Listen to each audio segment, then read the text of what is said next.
So hello everyone, welcome to my channel study with Bisu. तो कैसे हैं आप लोग? तो ये इलेक्ट्रिसिटी का NCERT intext and exercise solution का पार्ट 1 है। तो जिन लोगों ने ये चैप्टर नहीं पढ़ा हुआ है वो मेरे एक बार प्लेलिस्ट को विजिट कर लें।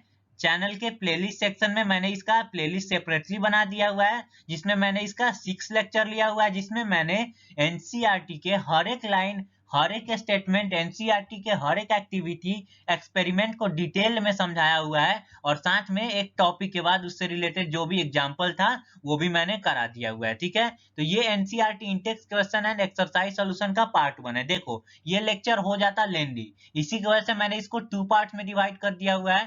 पहले पार्ट में हम लोग एनसीईआरटी में जो इंटेक्स क्वेश्चन होते हैं एक टॉपिक के बाद उनको सॉल्व करेंगे। देन जो पार्ट 2 आएगा इसका, उसमें हम लोग एनसीईआरटी के बैक एक्सरसाइज को सॉल्व करेंगे। ठीक है, तो चलिए इसी के साथ हम लोग अपना लेक्चर शुरू करते हैं। चलिए आगे चलते हैं।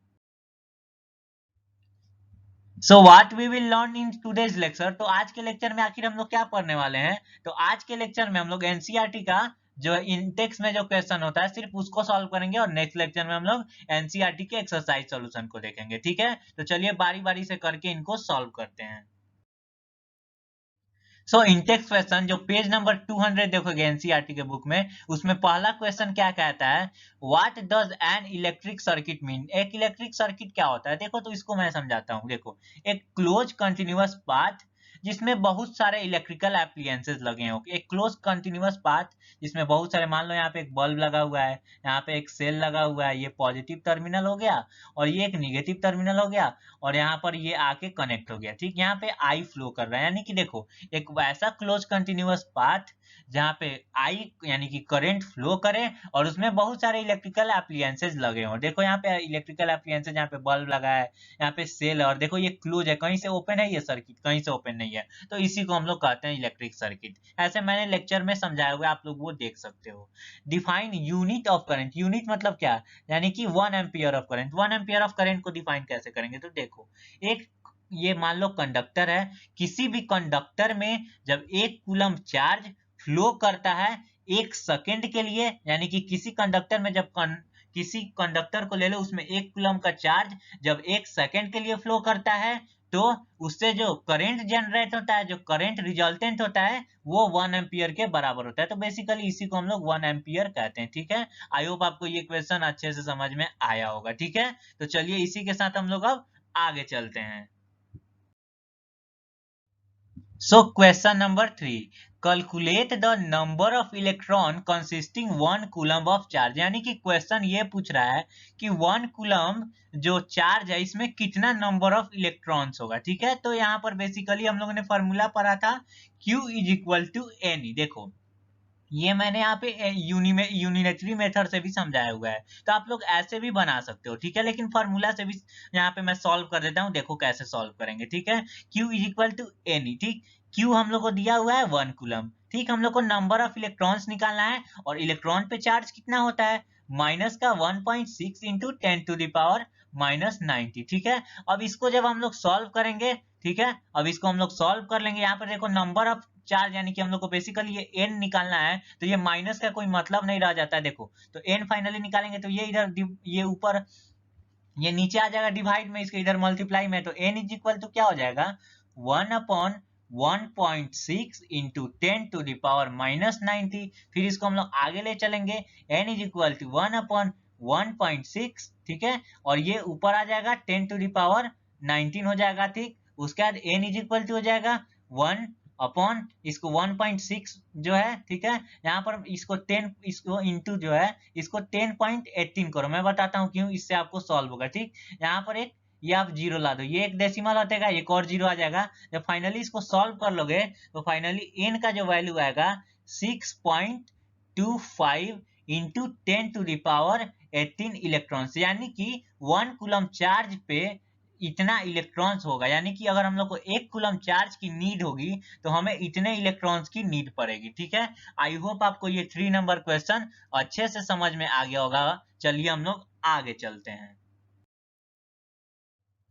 पेज नंबर 202 पे कुछ क्वेश्चन है, चलिए उनको हम लोग बारी बारी से देख लेते हैं। तो question number 1, name a device that helps to maintain potential difference across a conductor. एकदम इजी सा क्वेश्चन, बैटरी और सेल। आप बताओ किसी भी इलेक्ट्रिकल सर्किट में चार्ज कब फ्लो होता है? जब उसको हम लोग पोटेंशियल डिफरेंस देते हैं। और ये पोटेंशियल डिफरेंस देने का काम कौन करता है? सेल। ये एनसीईआरटी में एक साफ स्टेटमेंट, एक लाइन दिया हुआ है, इससे आपको 1 मार्क्स का क्वेश्चन आ सकता है। ठीक है, तो एक सेल होता है जो कि पोटेंशियल डिफरेंस क्रिएट करता है किसी भी कंडक्टर या किसी भी सर्किट में। ठीक है, उस सर्किट में जब पोटेंशियल डिफरेंस क्रिएट हो जाता है, चार्ज फ्लो करने लगता है, और चार्ज फ्लो करने से जो उसमें है इलेक्ट्रिक करंट जनरेट हो जाता है। ठीक है, question number 2, what is meant by saying that the potential difference between 2 point is 1 volt? देखो, ये जैसे एनसीईआरटी ने क्वेश्चन घुमा दिया, बेसिकली ये कहना ये चाह रहा है कि आप 1 वोल्ट को डिफाइन करो। सेम इसी तरह सीबीएसई भी आपको क्वेश्चन घुमा देता है। अगर आप एनसीईआरटी का ये क्वेश्चन नहीं करके गए होते तो आप ये क्वेश्चन आपसे मिस हो सकता था मे बी। ठीक है, तो इसीलिए आपको एनसीईआरटी पहले करना है, उसके बाद आपको 10 ईयर का क्वेश्चन सॉल्व करना है। ठीक है, तो चलिए 1 वोल्ट को हम लोग अच्छे से समझते हैं। देखो, मानो पॉइंट एक ये ए है, ठीक है, दूसरा पॉइंट बी है। ठीक, यहाँ पे 1 कूलम का चार्ज है। अब देखो, किसी भी पॉइंट ए से एक कूलम चार्ज को पॉइंट बी तक ले जाने में अगर 1 जूल का वर्क डन लग जाए तो हम कहेंगे इस दोनों के बीच का जो पोटेंशियल डिफरेंस है वो 1 वोल्ट के बराबर है। ठीक है, इसका डिफिनीशन भी एक बार देखते हैं।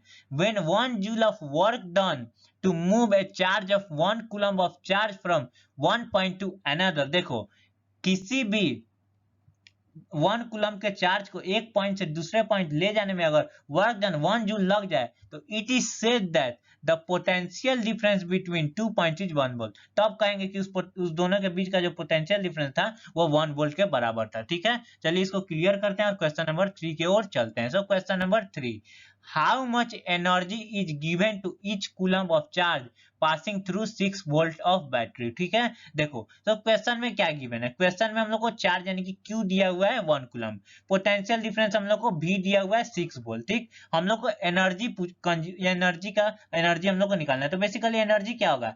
Energy is given to the each coulomb of charge is equal to the amount of work done to moving it. Work done equivalent to energy हो जाएगा, हम लोग पहले भी पढ़े हुए हैं। तो नाउ वी नो दैट, देखो हम लोग जानते हैं V इज इक्वल टू क्या होता है? Work done upon charge. ठीक है, अब देखो तो वर्धन, इसके बेसिस पे क्या हम लोग वर्धन को कर सकते हैं? ये Q जो है इधर आ जाएगा तो Q ये हो जाएगा। So finally work done is equal to क्या हो जाएगा? Potential difference multiply by charge. So work done is equal to क्या हो जाएगा? 6। पोटेंशियल डिफरेंस देखो हम लोग को यहाँ पे 6 दिया हुआ है और जो चार्ज है वो 1 कूलम है। तो फाइनली वर्धन जो है या फिर एनर्जी जो है 6 जूल आ जाएगा। यानी कि 1 कूलम चार्ज को जब हम लोग 6 वोल्ट का पोटेंशियल डिफरेंस देते हैं तो एक पॉइंट से दूसरे पॉइंट ले जाने में, उसको मूव करने में, ठीक है, उसको मूव करने में जो एनर्जी है वो 6 जूल का लग जाएगा। ठीक है, आई होप आपको ये क्वेश्चन अच्छे से समझ में आ गया होगा। चलिए आगे चलते हैं।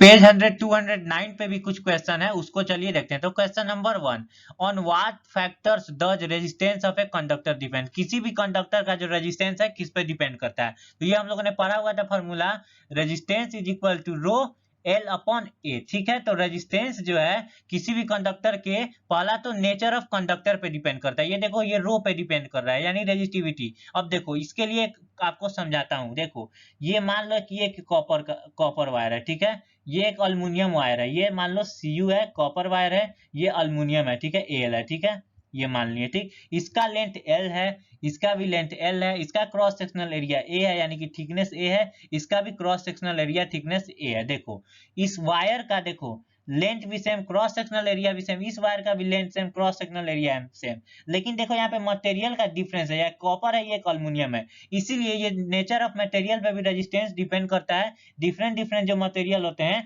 डिफरेंट डिफरेंट मटेरियल का डिफरेंट डिफरेंट रेजिस्टेंस का वैल्यू होता है। ठीक है, दूसरा लेंथ ऑफ कंडक्टर, देखो ये रेजिस्टेंस लेंथ पे भी डिपेंड करता है, ये लेंथ के डायरेक्टली प्रोपोर्शनल होता है। यानी किसी भी कंडक्टर का अगर हम लोग लेंथ को बढ़ा दें तो उसका रेजिस्टेंस भी बढ़ जाता है। ठीक है, उसके बाद हम लोग देखो ये रेजिस्टेंस इनवर्सली प्रोपोर्शनल है एरिया ऑफ क्रॉस सेक्शन यानी कि थिकनेस। ये रेजिस्टेंस जो होता है area of cross sectional of conductor पे भी डिपेंड करता है। यानी कि अगर किसी भी कंडक्टर का अगर हम लोग क्रॉस सेक्शनल एरिया बढ़ा दें तो उसका रेजिस्टेंस घट जाता है। ये इनवर्सली प्रोपोर्शनल रिलेशन होता है। आई होप आपको ये क्वेश्चन अच्छे से समझ में आ गया होगा। ठीक है, चलिए हम लोग नेक्स्ट क्वेश्चन की ओर चलते हैं, इसको थोड़ा सा मैं क्लियर कर दूं। ठीक है, तो question number 2, what sorry, will current flow more easily through a thick wire of or a thin wire of same material when connected to the same source? Why? देखो एक क्वेश्चन, इसको मैं और आपको अच्छे से समझाता हूँ, चलो इसको अच्छे से समझना आप। ठीक, आपके पास दो वायर है, एक वायर ये है, ठीक, ये वायर समझो थोड़ा सा मोटा है, ठीक, दूसरा वायर जो है ये पतला है, इसका जो लेंथ है वो एल ही है, क्रॉस सेक्शनल एरिया भी इसका ए है, ठीक, इसका भी जो लेंथ है वो एल है, ठीक, सॉरी ये एल है, और इसका क्रॉस सेक्शनल जो एरिया है a/2 है, यानी कि ये ज्यादा मोटा है और ये ज्यादा पतला है, ठीक है, ये पतला है और ये मोटा है। अब क्वेश्चन में ये पूछ रहा है कि किसके थ्रू करंट ज्यादा फ्लो करेगा, ठीक, किसके थ्रू ज्यादा करंट फ्लो करेगा। अभी मैंने यहाँ पे बताया फॉर्मूला से, देखो ये मैंने फॉर्मूला से बताया था, आप बताओ किसके थ्रू। देखो पहला तो दोनों का लेंथ सेम है, तो ये लेंथ वाला फैक्टर खत्म करो, दोनों यहाँ पर देखो क्वेश्चन में ये भी मैं मेंशन कर दिया सेम मटेरियल का, ठीक, तो ये रो वाला भी फैक्टर खत्म करो, ठीक, और सिंपली ये जो रेजिस्टेंस है वो एरिया ऑफ क्रॉस सेक्शनल पे डिपेंड करेगा। अब देखो ये ज्यादा मोटा है, यानी कि ये इसका क्रॉस सेक्शनल एरिया ज्यादा है, क्रॉस सेक्शनल एरिया ज्यादा है यानी रेजिस्टेंस इस पे इनवर्सली प्रोपोर्शनल है, तो इसका रेजिस्टेंस कम होगा, ठीक, अब इसका रेजिस्टेंस कम होगा यानी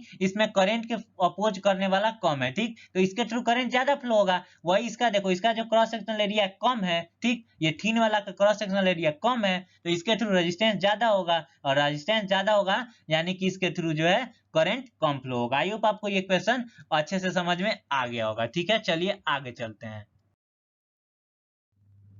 सो question number 3, let the resistance of electrical component remains constant while the potential difference across 2 ends of component decreases to half its formal value, what changes will occur in current through it। देखो ये question को मैं समझाता हूँ। देखो मान लो कि ये आपका एक कोई इलेक्ट्रिकल कंपोनेंट है, ठीक, मान लो कोई कंपोनेंट है, इसका जो रेजिस्टेंस है आर है, ठीक, इनिशियल में हम लोगों ने इसके जो अक्रॉस है पोटेंशियल डिफरेंस वी दिया, ठीक, उसके बाद हम लोगों ने क्या किया, सेम मटेरियल है तो रेजिस्टेंस तो सेम ही होगा, हम लोगों ने इस पोटेंशियल डिफरेंस के वैल्यू को हाफ कर दिया यानी कि v/2 कर दिया, ठीक। अब देखो मटेरियल तो सेम है तो r तो सेम है और यहाँ पे डायरेक्टली मेंशन भी है रेजिस्टेंस सेम है, ठीक है, तो देखो v इक्वल टू क्या होता है I इंटू आर। देखो अब ये आर तो क्या हो गया, कांस्टेंट हो गया, तो इसका कोई इसको अब खत्म ही कर दो। अब भी जो है किस पे डिपेंड करेगा, डायरेक्ट आई पे डिपेंड करेगा, ठीक, तो भी यहाँ पर क्या हो जा रहा है, हाफ हो जा रहा है,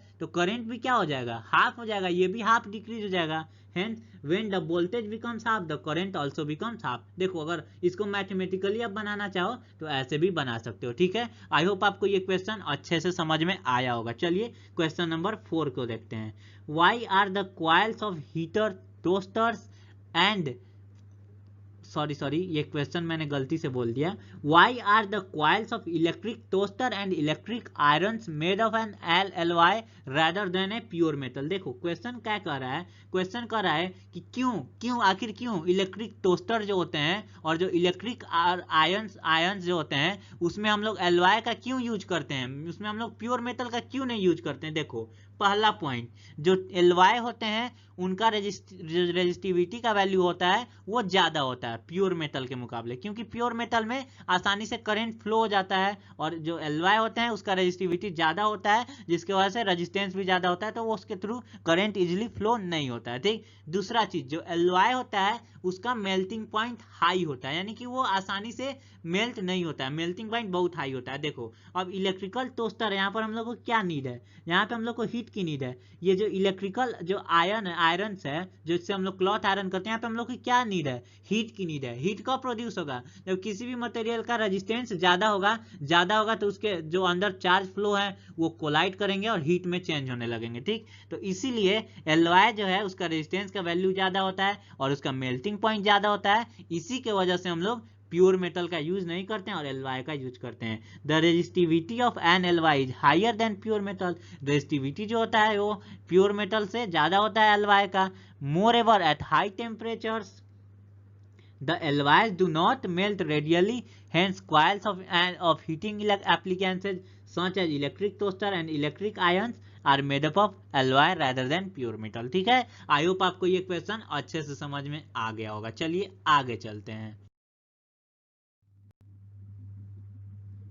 क्वेश्चन नंबर 5, चलिए इनको हम लोग देखते हैं आखिर क्वेश्चन नंबर 5 क्या कर रहा है समझते हैं।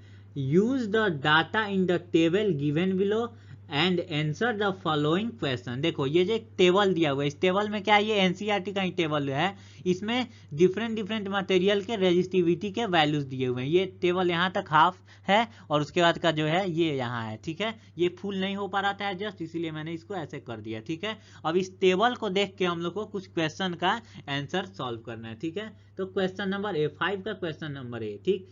Which among the iron and mercury is better conductor? Iron और मरकरी में बेटर कंडक्टर कौन होगा? तो और टेबल को देखते हैं। देखो यहाँ पर आयरन कहाँ पे है, यहाँ पे है, ठीक है, आयरन। और देखो मरकरी कौन है, यहाँ पे है, ठीक। अब बताओ इन दोनों में जो रेजिस्टिविटी का वैल्यू है, आप बताओ किसका है। तो iron is better conductor than mercury because the resistivity of mercury is more than resistivity of iron. देखो यहाँ पे जो मरकरी का रेजिस्टिविटी है वो ज्यादा है। मरकरी का रेजिस्टिविटी ज्यादा का मतलब क्या है, आयरन से ये ज्यादा। देखो आयरन का यहाँ पे इतना सा कम है, वही अगर मरकरी का रेजिस्टिविटी का वैल्यू देखो तो यहाँ ज्यादा है। यानी कि रेजिस्टिविटी का वैल्यू आयरन का कम है मरकरी के मुकाबले, यानी रेजिस्टिविटी कम है, यानी उसके थ्रू इलेक्ट्रॉन जो है या चार्ज जो है आसानी से फ्लो हो गया है और इलेक्ट्रिक करंट आसानी से फ्लो कर जाएगा और वो गुड कंडक्टर होगा। Question number B, which material is the best conductor? इस पूरे टेबल में कौन सा जो मटेरियल है वो बेस्ट कंडक्टर है? चलिए उनको देखते हैं। तो ऑब्वियसली जिसका सबसे ऊपर वैल्यू है, जिसका सबसे कम रेजिस्टिविटी का वैल्यू होगा, वही सबसे बेस्ट कंडक्टर होगा, ठीक है। तो इसके हिसाब से सिल्वर जो है इसका आंसर हो जाएगा, ठीक है। Among the all the material listed in the table silver is the best conductor because its resistivity of silver is lowest. इसलिए जो सिल्वर का रेजिस्टिविटी है देखो टेबल में सबसे कम है, ठीक है। तो आई होप आपको ये क्वेश्चन अच्छे से समझ में आ गया होगा। चलिए हम लोग इसी के साथ आगे चलते हैं। सो पेज नंबर 213 पे कुछ क्वेश्चन है, तो चलिए उनको देख लेते हैं बारी बारी से। तो question number 1, draw a systematic diagram of circuit consisting of a battery of 3 cells 2 volt each. देखो एक बैटरी है जिसमें 3 सेल से वो बैटरी मिलकर बना है और एक सेल का वैल्यू जो है 2 वोल्ट के बराबर है, ठीक है। तो 3 सेल से मिलकर ये बैटरी बना हुआ है, तो टोटल बैटरी का जो पोटेंशियल डिफरेंस हो जाएगा वो 6 वोल्ट हो जाएगा। एंड ठीक है, and 5 ohm resistor, 8 ohm resistor and a 12 ohm resistor and a plug all are connected in series. देखो यहाँ पर हम लोग को एक इलेक्ट्रिकल सर्किट डायग्राम बनाना है जिसमें 3 रजिस्टर्स हैं, एक जो कि सीरीज में कनेक्टेड है और एक प्लग की यानी कि स्विच है और एक बैटरी है। देखो तो पहले 3 रजिस्टर बना लो, ये एक रजिस्टर, ये सीरीज में कनेक्टेड है तो इंड टू इंड ज्वाइन होंगे, ये 3 रजिस्टर हो गए, बन गए, ठीक है। उसके बाद इनके बाद इनके पास प्लग की भी एक लगा यानी कि स्विच भी लगा हुआ है और एक बैटरी है, ठीक है। तो बैटरी का मान लो ये निगेटिव टर्मिनल हो गया, ये पॉजिटिव ये निगेटिव, ठीक है, ये पॉजिटिव, ठीक। मान लो ये बैटरी हो गया, यहाँ पे हम लोगों ने जोड़ दिया। देखो ये 3 रजिस्टर्स हैं, इनका वैल्यू दिया हुआ है, एक 5 ओम का है, मेंशन कर दो वैल्यू को, एक 8 ओम का है, ठीक है, और एक 12 ओम का है, ठीक है। ये तीनों रजिस्टर सीरीज में कनेक्टेड हो गए, एक प्लग की भी हम लोगों ने लगा दिया और एक बैटरी को भी लगा दिया। तो ये हो गया एक, ये हम लोग को सिस्टमेटिक डायग्राम बस पूछा था जिससे हम लोग को ये क्वेश्चन में बेसिकली इतना, इससे ज्यादा और कुछ नहीं था, ठीक है। आई होप आपको ये क्वेश्चन समझ में आ गया होगा। सो question number 2, redraw the circuit of question number 1। तो जो हम लोगों ने क्वेश्चन 1 में जो सर्किट डायग्राम बनाया था उसको यहाँ पे हम लोग को रिड्रॉ करना है। तो देखो मैंने यहाँ पे रिड्रॉ कर लिया है। ये वोल्ट मीटर जो है इसको आप अभी कुछ देर के लिए और ये एम मीटर को भूल जाओ। देखो ये सर्किट में 3 रजिस्टर लगे हैं पहले वाले की तरह और ये सीरीज में कनेक्टेड है और यहाँ 6 वोल्ट का ये बैटरी जो था वो लगा हुआ है और यहाँ पे देखो एक प्लग की भी लगा हुआ है, सेम उसके तरह बन गया। अब देखो आगे क्वेश्चन क्या कर रहा है, putting in the ammeter to measure the current through the resistor and the voltmeter to measure the potential difference across the 12 ohm resistor। देखो यहाँ पे हम लोग जानते हैं जब इलेक्ट्रिकल सर्किट में जब रजिस्टर जो होते हैं सीरीज में कनेक्ट हो तो पूरे के अक्रॉस जो है करंट सेम फ्लो करता है। तो हम लोग के इस तीनों रजिस्टर के अक्रॉस यानी कि तीनों के अक्रॉस हम लोग को करंट को मेजर करना है, ठीक है। तो तीनों के अक्रॉस करंट को मेजर करना है तो हम लोग एम मीटर के यहाँ पे इंसर्ट कर दिए, ठीक। उसके बाद हम लोग एक वोल्ट मीटर को इंसर्ट करना है, लेकिन ये वोल्ट मीटर को हम लोग इस तीनों के अक्रॉस नहीं मेजर करना है, सिर्फ 12 ओम का जो रजिस्टर है उसके अक्रॉस हम लोग को लगाना है। देखो हम लोगों ने यहाँ पे 12 ओम के अक्रॉस एक रजिस्टर भी लगा दिया जो मेजर करेगा इस 12 ओम रजिस्टर में कितना पोटेंशियल डिफरेंस ड्रॉप हुआ, ठीक है।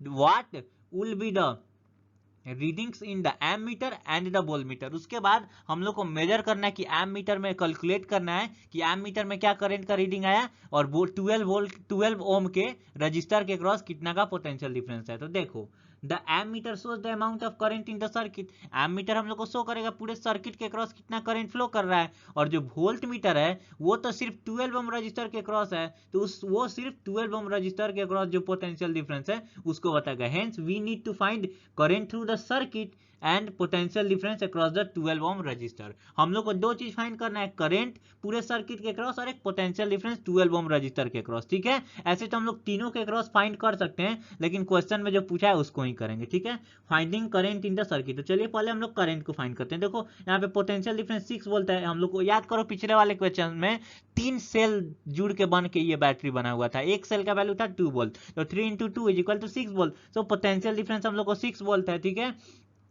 सो पोटेंशियल डिफरेंस हम लोग को पता चल गया। तो पहले हम लोग को अगर हम लोग को निकालना है, मान लो हम लोग को करंट निकालना है, तो हम लोग को V की जरूरत पड़ेगी और साथ साथ R की भी जरूरत पड़ेगी। क्यों? क्योंकि V I इक्वल टू क्या होता है, V इंटू आर। सो हम लोग पहले R निकाल लेते हैं। अब देखो ये तीनों रजिस्टर जो है ये सीरीज में कनेक्टेड हैं, तो सिंपली तीनों को जोड़ देंगे तो R इक्वल टू क्या हो जाएगा, R1 plus R2 plus R3। ठीक है, तो R1 5 है, 8 है और 12, R3 8 सॉरी R1 5 है, R2 8 ओम है और जो R3 है जो वो 12 ओम है। ठीक है, इनको सम कर देंगे तो R टोटल आ जाएगा 25 ओम। ठीक है, और ओम्स लॉ अप्लाई करो और करंट पूरे सर्किट के क्रॉस निकाल दो। सो V इक्वल टू क्या होता है, I into R. So I equal to हो जाएगा क्या, V upon R. So V का वैल्यू हम लोगों ने रख दिया 6 और 25 रख दिया हम लोगों ने जो रेजिस्टेंस का वैल्यू है पूरे सर्किट के क्रॉस उसको, उसके बाद आई का जो वैल्यू आ जाएगा 0.24 एम्पियर। ठीक है, तो चलिए यहाँ पर हम लोगों ने आई के एक क्वेश्चन पार्ट हो गया, यानी कि एम मीटर में जो रीडिंग आएगा वो 0.24 एम्पियर के बराबर आएगा। ठीक है, और finding potential difference across 12 ohm resistor. अब इस 12 ओम रजिस्टर के क्रॉस कितना पोटेंशियल ड्रॉप होगा पोटेंशियल डिफरेंस का, उसको फाइंड करते हैं। तो in series combination current through flowing और रजिस्टर इज सेम, तो करंट तो पूरे के क्रॉस सेम हो रहा है, तो इसके भी क्रॉस जो करंट है वो 0.24 एम्पियर के ही बराबर फ्लो करेगा। सो आई हम लोग को पता है, आई हम लोग ये वाला वैल्यू को रखेंगे, इसको भी रख सकते हैं लेकिन इसको रखेंगे तो कैलकुलेशन में आसानी होगा। ठीक, और आर हम लोग को 12 ओम पता है, 12 ओम के क्रॉस निकालना है। So by Ohm's law V equal to I into R. So V equal to I का वैल्यू 6/25 और जो आर का वैल्यू है वो 12 ओम, क्योंकि हम लोग को 12 ओम के क्रॉस निकालना है। सो फाइनली इसको हम लोग कैलकुलेट करेंगे तो 6 इंटू 12 72/25, इसको जब डिवाइड करेंगे तो V का वैल्यू आ जाएगा 2.88 वोल्ट। ठीक है, तो आई होप आपको ये क्वेश्चन अच्छे से समझ में आ गया होगा। ठीक है,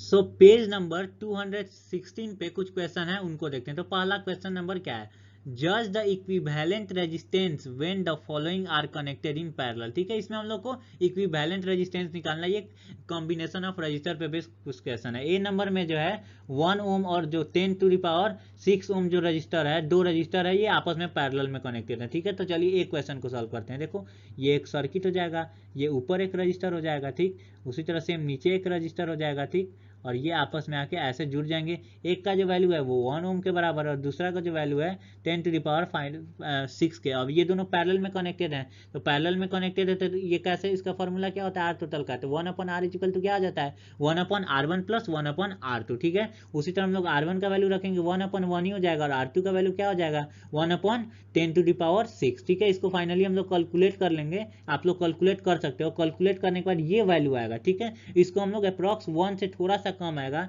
लेकिन हम लोग इसका R का जो वैल्यू है 1 ओम मान लेंगे। ठीक है, उसी तरह क्वेश्चन नंबर बी में भी एक सर्किट है, मान लो ये एक सर्किट है, इसमें 3 रजिस्टर हैं और ये तीनों पैरेलल में है। ठीक है, ये मान लो ऐसे है। ठीक, और ये एक और है। ठीक है, तीनों का वैल्यू हम लोग को दिया हुआ है यहाँ पे। देखो तीनों, पहला जो है 1 ओम का है, दूसरा जो है 10⁻³ ओम का है और तीसरा जो है वो 10⁶ ओम का है। ठीक, उसी तरह ये भी पैरेलल में कनेक्टेड है। देखो ये सर्किट डायग्राम हो गया इसका। ठीक, इसी तरह इसका भी वैल्यू पुट करेंगे और पुट करने के बाद वैल्यू हम लोग का फाइनल यहाँ पे आंसर आ जाएगा। इसका जो आर का वैल्यू आएगा 0.99999 आ जाएगा ओम। ठीक है, तो आई होप आपको ये क्वेश्चन अपने से सॉल्व कर सकते हो, एकदम ईजी सा क्वेश्चन है। ठीक है, चलो आपको हम लोग आगे चलते हैं लेक्चर में। सो क्वेश्चन नंबर 2, देखो पहले ही ये क्वेश्चन थोड़ा सा कॉन्सेप्चुअल है, आपको समझना होगा, तो इसीलिए अच्छे से समझना। An electric lamp of 100 ohm resistance, a toaster of resistance 50 ohm and a water filter of resistance 500 ohm are connected in parallel to a 220 voltage of source। देखो ये 3 इलेक्ट्रिक, ये आप लैंप, ये टोस्टर, ये सारे चीज अभी भूलो। देखो 3 रजिस्टर हैं, ये सर्किट डायग्राम में देखो 3 रजिस्टर्स हैं, ये पैरेलल एक दूसरे के कनेक्टेड हैं। ठीक है। ये जो पहले वाला जो है उसको हम लोग R1 मान लेंगे, ठीक। तो हम लोग रेजिस्टेंस ऑफ जो इलेक्ट्रिक लैंप है उसको R1 मान लेंगे, उसको 100 ओम कर लेंगे। इलेक्ट्रिकल रेजिस्टेंस ऑफ टोस्टर को हम लोग R2 मान लेंगे, 50 ओम कर लेंगे। और रेजिस्टेंस ऑफ वाटर को हम लोग R3 मार के 500 ओम कर लेंगे, ठीक। और पोटेंशियल डिफरेंस ये तीनों के अक्रॉस जो है पोटेंशियल डिफरेंस जो है 220 वोल्ट है। तो देखो यहाँ पे हम लोगों ने 220 वोल्ट का पोटेंशियल डिफरेंस भी लिख दिया, ठीक है। ये 220 वोल्ट का पोटेंशियल डिफरेंस दिया, ठीक। उसके बाद क्वेश्चन क्या कर रहा है, what is the resistance of an electrical iron connected to the same source. देखो इसी 220 वोल्टेज सोर्स है, तो यहाँ पे मान लो हम लोगों ने नया सर्किट डायग्राम बनाया जिसको हम लोगों ने 220 सोर्स का दे दिया। एक इलेक्ट्रिकल आयरन है कनेक्टेड है, ठीक। और ये जो इलेक्ट्रिकल आयरन है ये उतना ही करंट लेता है इस तीनों इलेक्ट्रिकल एप्लियंसेज के बराबर, ठीक। मान लो ये तीनों इलेक्ट्रिकल एप्लियंसेज का करंट जो ड्रॉन करते हैं वो 5 एम्पेयर है, तो सेम इस इलेक्ट्रिकल आयरन का भी करंट जो ड्रॉन है वो भी 5 एम्पेयर है, ठीक। तो इन दोनों के अक्रॉस जो करंट का ड्रॉन है वो 5 एम्पेयर है। तो क्या कह सकते हैं इनका जो इस तीनों का जो इक्विवेलेंट रेजिस्टेंस होगा वो इसके बराबर होगा, इस इलेक्ट्रिकल आयरन के एक रेजिस्टेंस के बराबर होगा, इलेक्ट्रिकल आयरन के बराबर होगा, ऑफ कोर्स कह सकते हैं। तो इसके बेसिस पे चलिए हम लोग क्वेश्चन को आगे चलते हैं। तो we see that resistance of electrical iron is equal to equivalent of resistance of 3 appliances. देखो ये 3 एप्लियंसेज जो हैं उतना ही करंट लेते हैं कंबाइन में जितना एक इलेक्ट्रिकल आयरन लेता है, ठीक। इसके बेसिस पे जो इलेक्ट्रिकल आयरन का रेजिस्टेंस है वो किसके बराबर हो जाएगा, इस तीनों रेजिस्टेंस के इक्विवेलेंट के बराबर हो जाएगा, ठीक। ठीक इतना हो गया। और current flowing through it and current in the circuit दोनों ये भी बराबर होंगे, ठीक है। तो चलिए इसको हम लोग फाइंड करते हैं, ठीक। तो finding the resistance of electrical iron, तो क्या करेंगे बेसिकली हम लोग जो ये तीनों इलेक्ट्रिकल एप्लियंसेज है इनका हम लोग इक्विवेलेंट निकाल लेंगे, वही जो है इलेक्ट्रिकल आयरन का भी हो जाएगा टोटल रेजिस्टेंस, ठीक। तो पहले हम लोग 1/R लिख देंगे, फिर 1/R1 plus 1/R2 plus 1/R3 तीनों का वैल्यू हम लोग पुट करेंगे, ठीक। पुट कर दिए उसके बाद हम लोग एलसीएम निकाले, एलसीएम निकालने के बाद फाइनली एलसीएम निकाल लिए, उसके बाद फाइनली जब इसको सॉल्व कर लेंगे तो आर का जो वैल्यू है 31.25 ओम आ जाएगा, ठीक है। तो यहाँ पर हम लोगों ने आर का भी वैल्यू निकाल लिया, ठीक। अब रेजिस्टेंस निकल गया तो क्या हम लोग करंट निकाल नहीं सकते हैं, अब दोनों में इसमें तो करंट निकालना। देखो what is the current through it, अब इलेक्ट्रिकल आयरन के अक्रॉस करंट क्या होगा, तो इलेक्ट्रिकल आयरन के अक्रॉस हम लोग को आई अगर हम लोग को निकालना तो आई इज इक्वल टू क्या होता है V upon R, so finding current तो I is equal to V upon R, तो B का हम लोग को वैल्यू पता है 220 वोल्ट है, और जो R का वैल्यू है देखो ये डेसिमल में, तो इसीलिए हम लोग यहाँ वाला वैल्यू को रख लेंगे जिससे हम लोग को सॉल्व करने में आसानी होगा। तो सो ये हो जाएगा 1, ये रुक जाओ इसको क्रॉस कर देते हैं, मैं ये इसको लिख देता हूँ 250, इसके मतलब ये अपॉन में है समझना आप, ठीक है। और ये हो जाएगा अपॉन 8, ठीक है। इसके बाद फाइनली इसको हम लोग सॉल्व वगैरह कर लेंगे, फाइनली जब इसको सॉल्व कर लेंगे आप अपने से सॉल्व कर लेना, सॉल्व करने के बाद इसका वैल्यू हो जाएगा आई इज इक्वल टू हो जाएगा 7.04 एम्पियर, ठीक है। तो आई होप आपको ये क्वेश्चन अच्छे से समझ में आया होगा। चलिए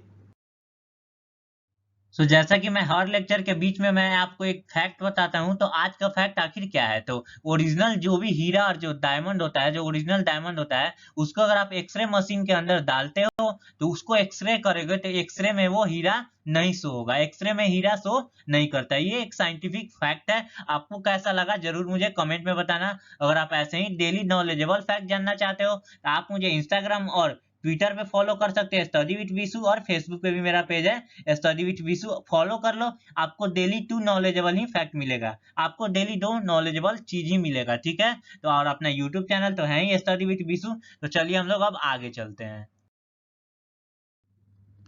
क्या अभी तक आप लोग सोच ही रहे हो यार, सोच रहे हो तो जरूर चैनल को सब्सक्राइब कर दो। इतना मेहनत से मैंने भी प्रिपेयर किया, आप लोग के एक सब्सक्राइब से, एक लाइक से मेरा भी मोरल बूस्ट होगा और मैं जल्दी जल्दी आप लोग का सिलेबस टाइमली खत्म कर दूंगा। अगर वीडियो अच्छा लगा हो तो जरूर लाइक कर दो, बेल बटन को दबा दो सब्सक्राइब करने के बाद, जिससे मैं जो भी अपडेट करूँ, जो भी वीडियो नया डालूँ उसका नोटिफिकेशन आपको डायरेक्ट मिलता रहे, ठीक है।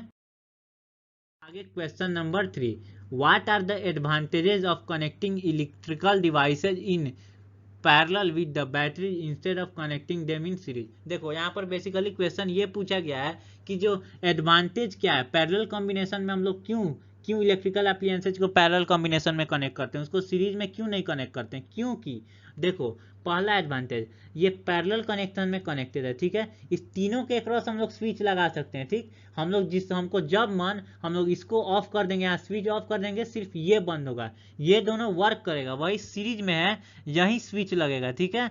और इसमें हम लोग एक को बंद करेंगे तो ये दोनों आगे वाला भी काम करना बंद कर देगा, ये एक बंद हुआ उसके बाद ये दोनों काम करना गारंटी है बंद कर देंगे, ठीक है। दूसरा क्या इसका एडवांटेज होता है पैरेलल का, in series connection if one device fails all device will turn off, but in parallel combination मान लो ये, देखो इसको मैं क्लियर करता हूँ, देखो मान लो कि ये एक बल्ब लगा था, ये फ्यूज हो गया, ठीक। तो ये सर्किट इनकम्प्लीट हो गया, इसके इनकम्प्लीट होने से अगर सीरीज में कनेक्टेड है 3 बल्ब्स तो ये भी नहीं ग्लो करेगा, ये भी नहीं। वही इसमें देखो, इसमें ये एक भी फ्यूज होता है तो दूसरे के थ्रू करंट फ्लो होगा, क्योंकि हम लोगों ने पढ़ा है पैरेलल में जब सर्किट कनेक्टेड होता है तो कुछ आई इधर से फ्लो करता है, कुछ आई, यानी आई का बंटवारा हो जाता है, कुछ आई इधर से जाता है, कुछ इधर, तो ये फ्यूज इधर से नहीं जाएगा, इधर से तो ये दोनों तो वर्क करेगा ही। तो यही बेसिकली एडवांटेज होता है, जिसकी वजह से हम लोग जो इलेक्ट्रिकल जो कनेक्शन होता है, हम लोग के घर में भी जो कनेक्शन होता है वो भी पैरेलल कॉम्बिनेशन में होता है, ठीक है। आई होप आपको ये अच्छे से समझ में आया होगा। चलिए आगे चलते हैं।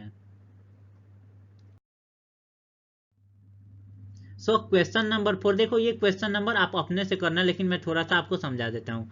How can 3 resistors of resistance 2 ohm 3 ohm and 6 ohm connected to give a total of resistance 4 ohm and 1 ohm. देखो ये 3 रजिस्टर्स के वैल्यू दिए हुए हैं आपको 2 ओम 3 ओम और 6 ओम, इनको आप कैसे कनेक्ट करोगे, या तो सीरीज करो या तो पैरेलल करो, या एक ही सर्किट में कुछ सीरीज करो या पैरेलल करो, किसी तरह भी आपको कनेक्ट करना है। और कनेक्ट करने के बाद एक में आपका 4 ओम का वैल्यू आ जाना चाहिए आर टोटल, और एक में 1 ओम का वैल्यू आ जाना चाहिए। देखो तो बेसिकली ये 3R1 के वैल्यू दिए हुए हैं। देखो अब मैं यहाँ पर आपको बता देता हूँ इसका केस कितना होगा। एक तो हम लोग तीनों को पैरेलल में कनेक्ट कर सकते हैं, दूसरा जो है तीनों को हम लोग सीरीज में कनेक्ट कर सकते हैं, 2 पैरेलल और 1 सीरीज में कनेक्ट होगा, ठीक है। इसका 3 केस हो जाएगा, और जो 2 सीरीज है और एक पैरेलल में कनेक्ट हो जाएगा, इसका 3 केस हो जाएगा, ठीक है। तो टोटल इतने सारे केस होंगे, इनका हम लोग सर्किट डायग्राम बनाएंगे, और बारी बारी से आप भी बना सकते हो। ये क्वेश्चन आपका माइंड जरूर शार्प होगा इससे, और बनाओ, और जिसमें 4 ओम और 1 ओम के बराबर आ जाएगा वही आपका एग्जैक्ट सर्किट डायग्राम होगा, ठीक है। तो चलो हम लोग इसको बारी बारी से देखते हैं, ठीक है। तो केस 1 में तीनों को हम लोग ने सीरीज में कनेक्ट कर दिया, और सीरीज में कनेक्ट होने के बाद रेजिस्टेंस का वैल्यू जुड़ जाता है, तो आ गया 11 ओम। तो क्या ये 4 और 1 के बराबर है? नहीं है, तो ये भी नहीं होगा, ठीक है, ये भी नहीं होगा। केस 2, तीनों को पैरेलल में कनेक्ट कर दिए, तीनों में पैरेलल कनेक्ट करने के बाद ये रेसिप्रोकल्स का सम निकालेंगे, वैल्यू पुट करेंगे तो 1 ओम के बराबर, देखो, ठीक है। तो देखो ये हम लोग का ये 1 ओम के बराबर ये आ गया। अब हम लोग को बस 4 ओम का वैल्यू लाना है, तो ये हम लोग के लिए टिक करो, ये सही हो गया। अब केस 3 की ओर चलते हैं।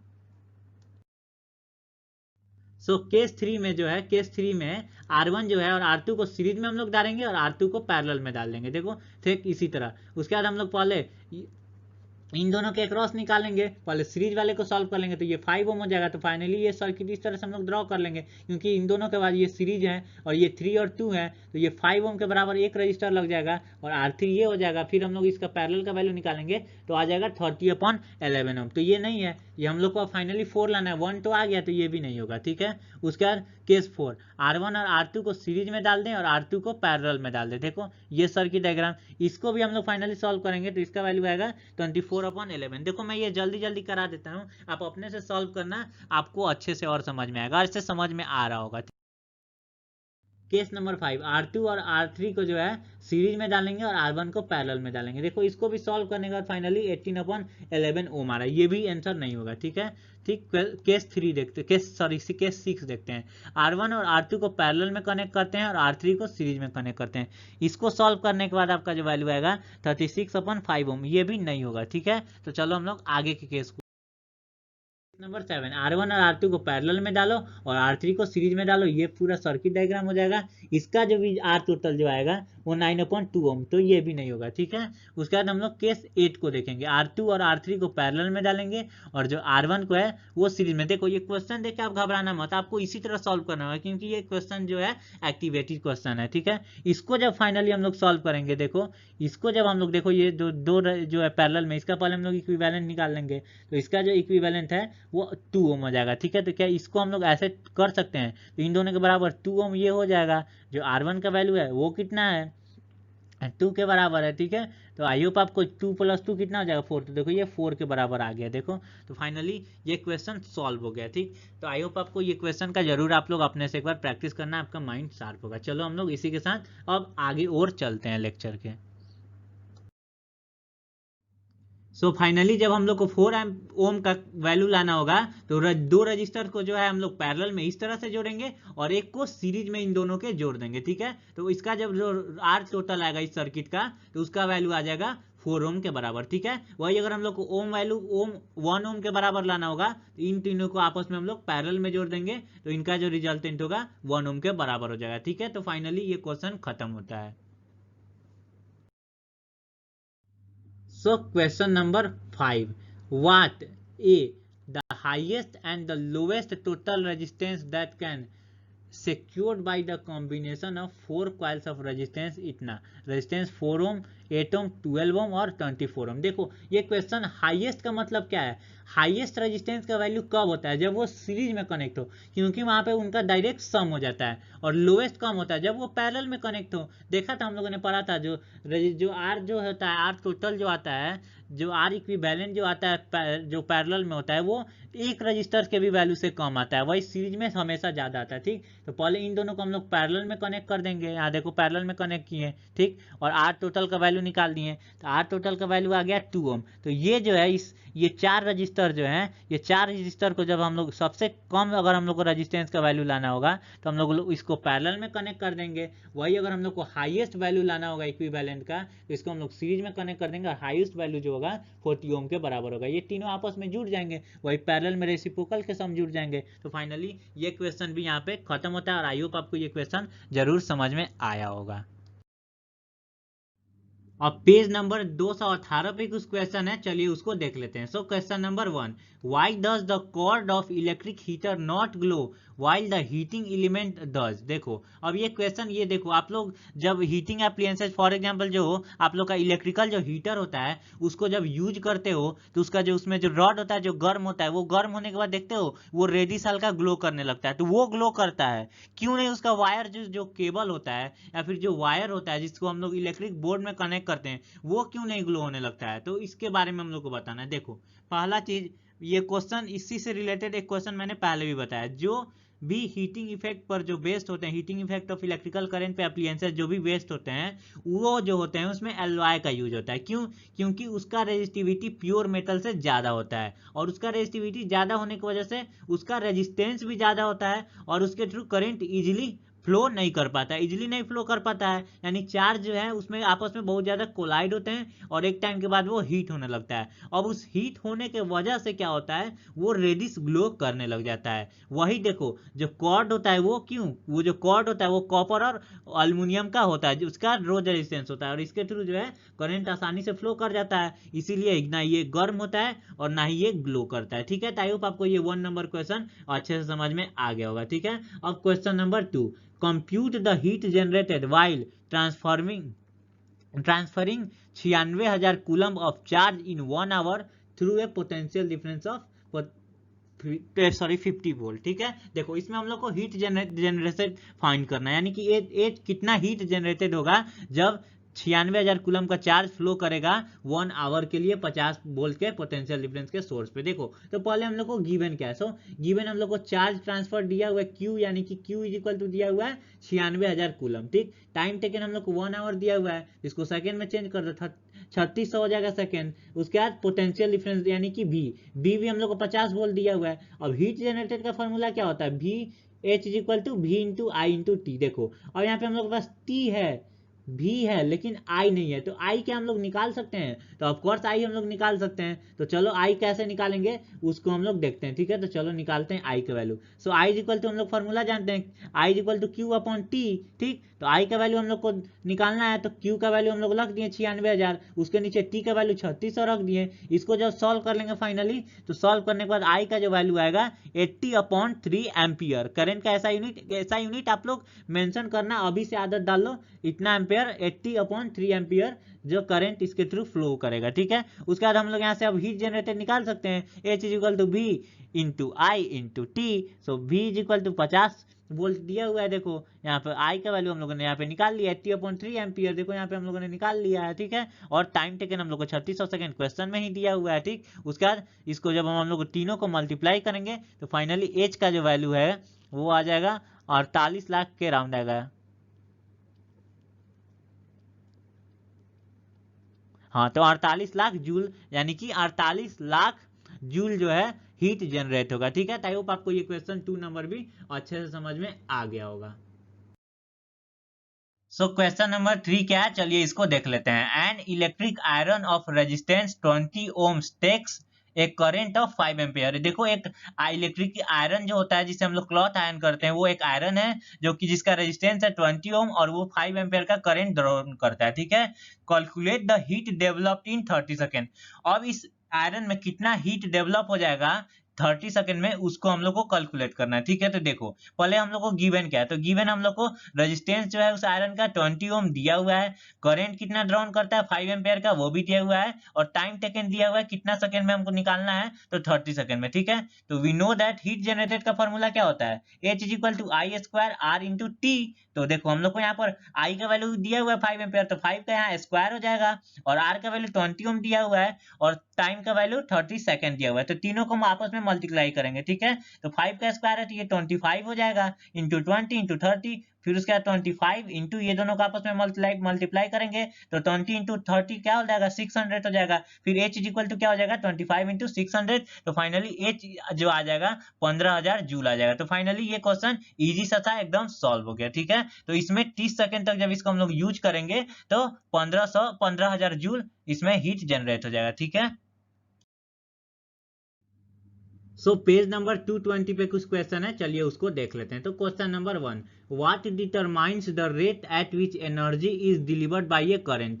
क्या ऐसा चीज है जो डिटरमाइन करता है कितना रेट से एनर्जी डिलीवर्ड हुआ है करंट के द्वारा, ठीक है। तो पावर, ये एकदम इजी सा क्वेश्चन है। Since electric power is the rate of consumption of electric energy in any electrical appliances, hence rate at which energy is delivered by a current is the power of electrical appliances, ठीक है। I hope आपको ये question easy लगा होगा और अच्छे से समझ में आ गया होगा। क्वेश्चन नंबर 2 ये न्यूमेरिकल है और थोड़ा सा ये इंटरेस्टिंग भी क्वेश्चन है। An electric motor takes 5 ampere from 220 volt line, ठीक है। एक इलेक्ट्रिकल जो है मोटर है जो कि 5 एम्पियर का करंट लेता है 220 वोल्टेज का जो पोटेंशियल डिफरेंस है एक लाइन का सोर्स है उससे।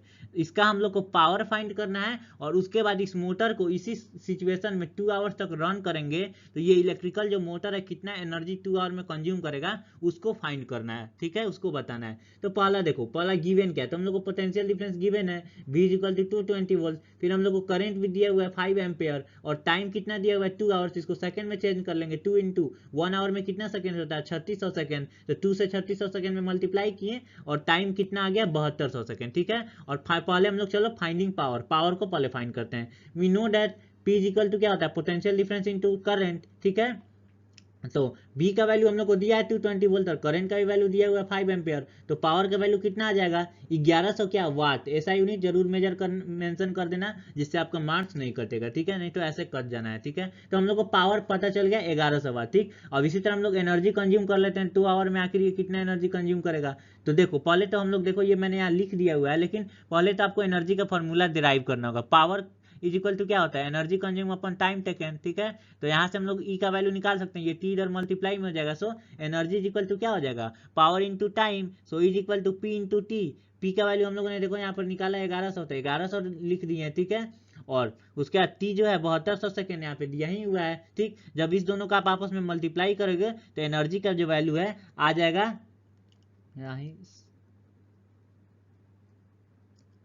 तो ये आ जाएगा 79,02,000 जूल। अब जो भी आंसर है ये यही आंसर आएगा, ठीक है। आई होप आपको ये क्वेश्चन समझ में आ गया होगा। सो फाइनली यहाँ पे हम लोग का एनसीईआरटी का इंटेक्स क्वेश्चन सारा खत्म होता है। थैंक यू सो मच पूरा वीडियो देखने के लिए। अब हम लोग नेक्स्ट लेक्चर में एनसीईआरटी का जो बाकी एक्सरसाइज का जो बैक एक्सरसाइज क्वेश्चन होता है उसको सॉल्व करेंगे, ठीक है। सो वीडियो अगर आपको अच्छा लगा हो तो जरूर लाइक करिए, इसको शेयर करिए। अगर मेरे चैनल पे आप बने रहना चाहते हैं तो सब्सक्राइब कर लीजिए, बेल बटन को दबा दीजिए, जिससे जब भी मैं नया वीडियो लेक्चर अपलोड करूं, जैसे ही पार्ट 2 इसका अपलोड करूं, उसका नोटिफिकेशन आपको डायरेक्ट मिल जाए। ठीक है, तो चलिए। सो यहाँ से आप लोग मेरे चैनल के अदर्स वीडियोस को देख सकते हैं, और यहाँ पे मेरे चैनल के लोगों पे क्लिक करके वन टैप में सब्सक्राइब कर सकते हैं। ठीक है, तो चलिए, थैंक यू सो मच। मिलते हैं हम लोग इलेक्ट्रिसिटी के NCERT intext and exercise solution के पार्ट 2 में। ठीक है, bye bye, see you soon.